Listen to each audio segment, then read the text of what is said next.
Yes, welcome back, and normally I would be coming to you from the seat of a supercar somewhere in the world, but we are approaching the end of the year. I've been looking back through previous clips of my year in general, just sat in front of my laptop now. Here it is. Yeah, and I was just compelled to try and narrow my year down to the top 3 moments that I've recorded and been lucky enough to be able to share with you guys. Now, this year has just been absolutely incredible. If I was sat here 12 months ago and someone would have told me that just half of this stuff would have happened, I wouldn't have believed it.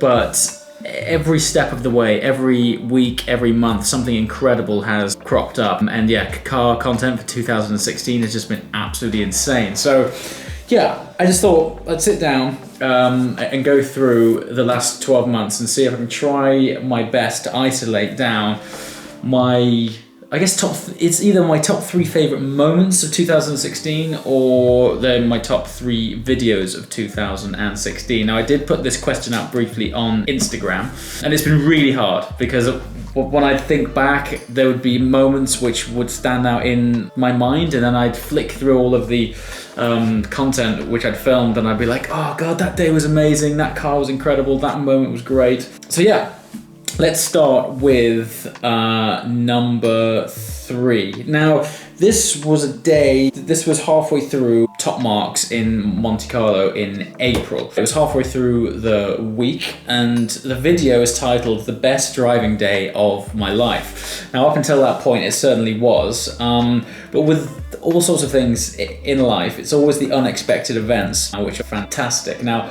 on this day, we'd set out to go for a drive just around town and up into the local hills. And what started off as just a small group of us with some nice cars ended up us trekking right up into the Southern Alps, finding some of the most incredible driving roads I've ever experienced. But what made it was the people that joined us along the way. None of this was orchestrated at all.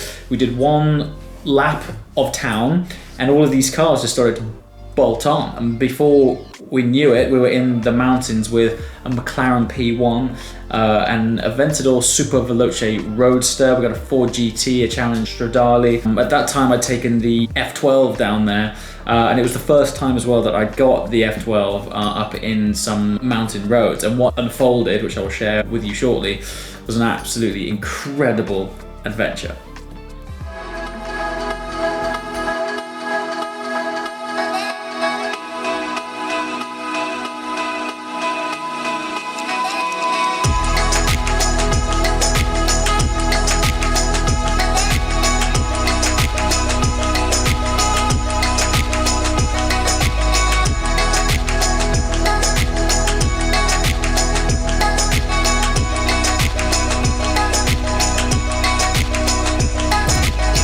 What's quite special about a fantastic exhaust mode is, you know, even like your favorite music track, you can hear it too often.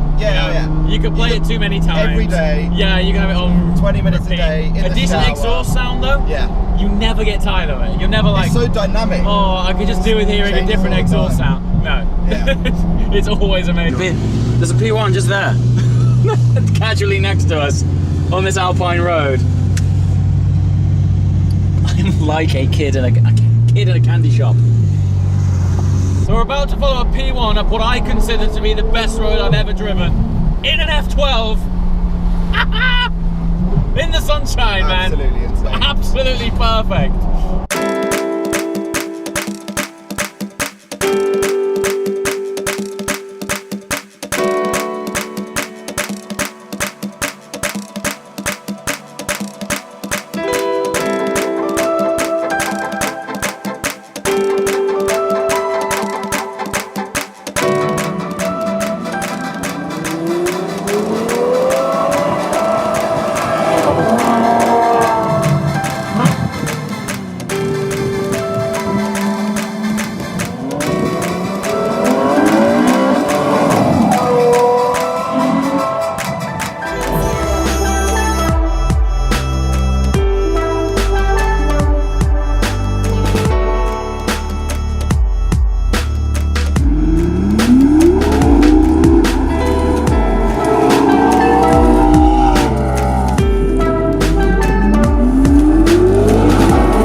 the nerves to calm down to vlog this.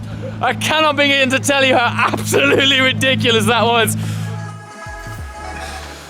Yes, so as you can see, that was a pretty monumental day. That was just a few highlights from that day. But I guess to summarize as why that might be number 3, first of all, it was, I mean, despite that at that point I'd owned the F12 about 12 months, it was the first time that I got it on a really hot, twisty, windy road. And up until that point, the driving conditions that I'd had the F12 in were generally British B roads, a little bit cold, a little bit damp.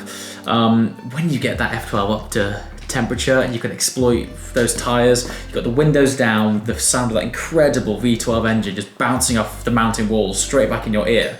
Yeah, it was just an incredible moment.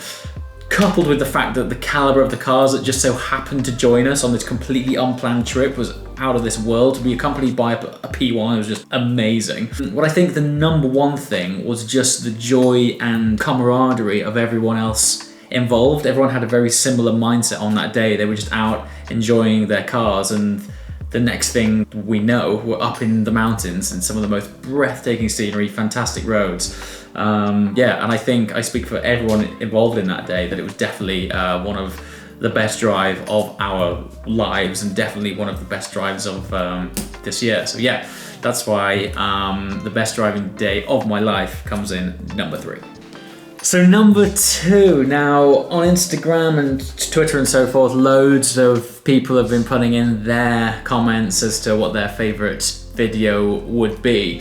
And I guess this one might not be as special for you guys as it is for me, but this video is titled Drifting with Felipe Massa and Valtteri Bottas. But a bit of backstory to how this happened.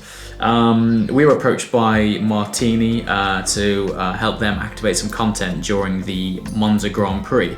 And of course, at that time, Massa was driving for Williams, which Martini are the lead sponsor for. And yeah, they were like, by the way, it's part of this, you guys have access to both of our F1 drivers. And I'm like, what? And like, yeah, you know, take a few hours, come up with some concepts, and you know, it's not too crazy. Then maybe we can do it. And I thought at that time, you know, these guys get asked the same questions day in, day out. And I just thought all I want to do with these guys is just have as much fun as we can in a car as possible. So I went back to them and I said, how about, you know, we do away with all of the, you know, questions that they normally get. Let's go out to a track, get a car that's really good at going sideways, and just have a drift challenge between these two incredible drivers and just let them cut loose. Now, sounds great now. To make that video happen actually took months. You know, things like this have to get signed off with brands, managers, PR directors. Everyone and their dog has to make sure everything's perfect. So I really didn't think it was about to happen. And of course, I'm also dealing with F1 legends here. I mean, Massa's been in the game 14, 15 years. I've been watching him as I was growing up, personal hero of mine, and then someone comes along and says, oh, by the way, here's an opportunity now for you to go drifting with him, create any kind of content you want. Insane. So yeah, here's video 2, but here's some highlights of why that day for me was particularly special. Good start. That was a good one. Yeah! That was a nice. Oh, we're backing it in. He's linking them up. He's linking the two together. Throttle. A little bit on the gravel. A little bit wide. Oh, man. Yes, dude. This is actually happening. It was 10. Yeah, man. No, man, come on. Oh, it's going wide. It's going wide. Woo! Yeah! Yeah! How was it? I'm gonna give you another 10 for holding that. Oh, a little bit of gravel. That's all good, man. Through the On S's. the gravel. On the gravel. This soft front end. This front. Go, gas, gas, gas.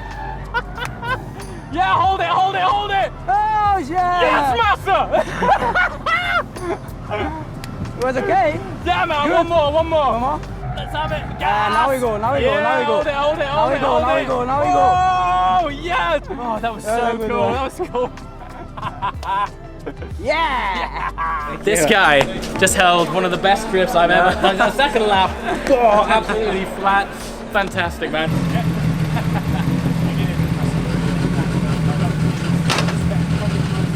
This is a nice long Oh, corner. that Let's link start it section, here. that was amazing. Yes, early.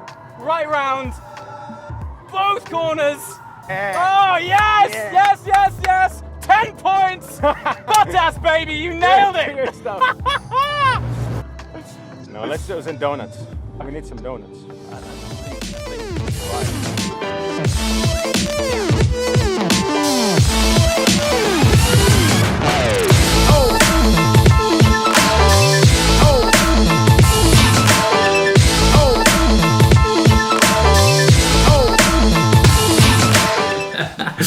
So that actually happened. We managed to get Valtteri Bottas and Felipe Massa down at a private track, both at the same time, to just completely go crazy in this C63 AMG. You may or may not have caught a section there where I'm so enthusiastic and giddy at the fact of what's going on.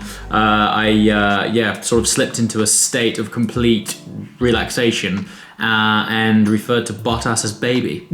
Don't know where that came from. I mean, in any other walk of life, as if that would happen. I met the dude like 3 minutes ago. When I look back at that now, I'm still pinching myself that it actually happened, but there it is. But what great guys. Both of them were such amazing people. They were so humble, lovely, accommodating guys. The following day after that, Felipe Massa actually announced that he was retiring from F1. I had no idea at that time.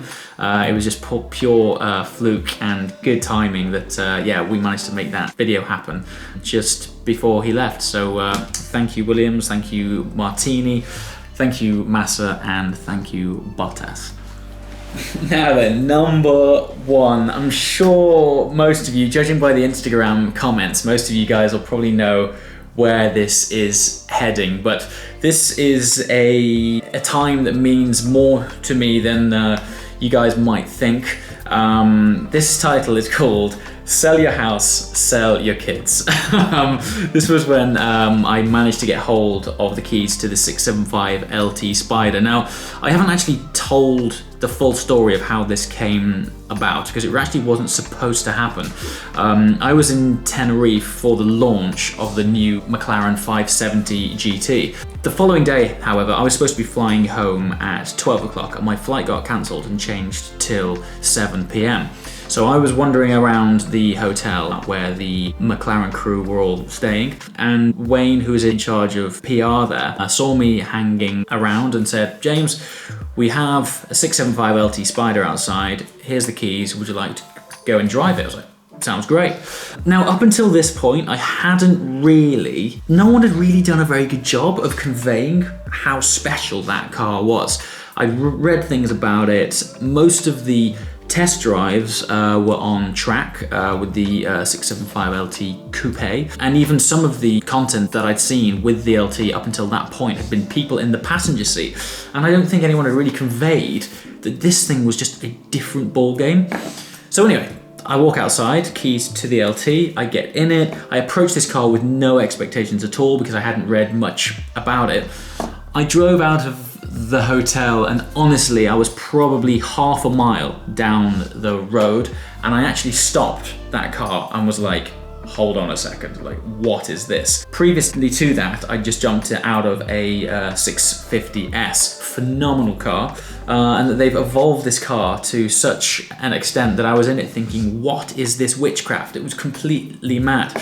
Now, because I wasn't prepared for it at all, the only thing I'd got is my phone and a GoPro. So everything that I filmed on this was just purely because I didn't have much time. I was like, okay, here's an LT Spider, go out, film it. What ensued was this. Now, coming out of the other side of this, that fleeting moment turned out to be a game changer for me and also for my bank account because 4 weeks after that I ended up buying one because I was so completely blown away by how incredible this car was. Now, since that day, the amount of tweets and Instagram quotes that I get from that about sell your house, sell your kids, bribe the accountant, that wasn't, you know, none of this was scripted. In fact, this whole video was very much the opposite of that. It was completely unexpected. I jumped in it and it really did. What you see there is happening in real time, completely unplanned. It genuinely did blow me away. So here's some highlights. I've said it several times lately. I'm having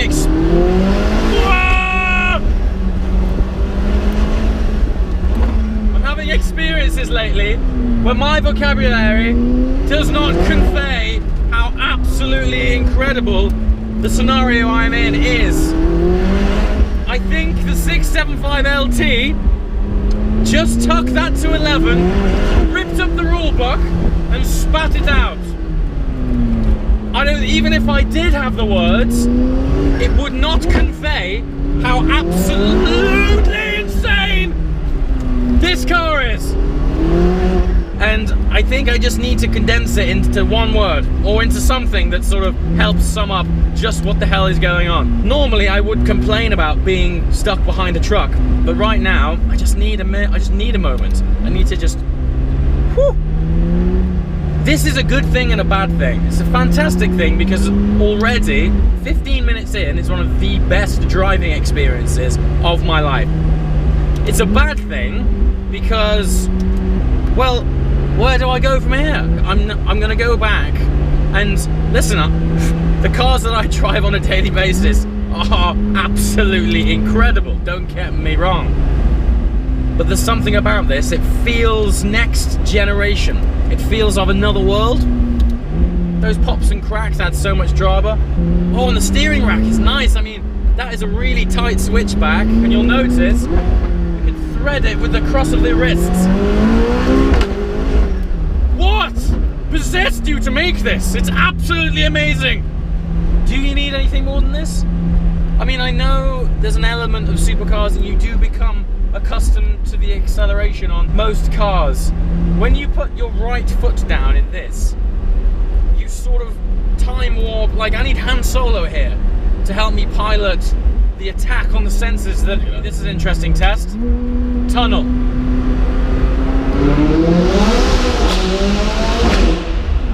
Sold! Sold! Take my money and take me to paradise, baby. This is the vehicle.